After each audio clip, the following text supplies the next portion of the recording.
Hi friends, இன்றைக்கி மதியம் எங்கள் வீட்டில் என்ன சமையல்னு பார்க்கலாங்க. சவ் சவ் கூட்டு, பாசிப்பருப்பு போட்டு கூட்டு செஞ்சுருக்கேன். அப்புறம் உருளைக்கிழங்கு வறுவல்,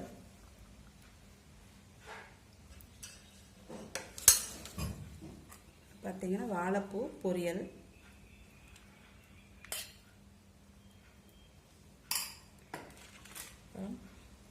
அப்பளம்,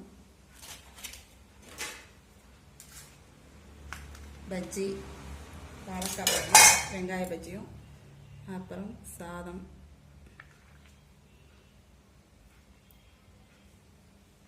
சாதத்துக்கு ஊற்றிக்க அவரைக்காய் போட்டு சாம்பார், அவரைக்காயும் பீன்ஸும் போட்டு சாம்பார் வச்சுருக்கேன். அப்புறம் எப்பவும் போல் ரசம், தயிர் தாங்க. இன்றைக்கி தான் எங்கள் வீட்டில் மதிய சமையல். நீங்களும் வாங்க சாப்பிட்லாம்.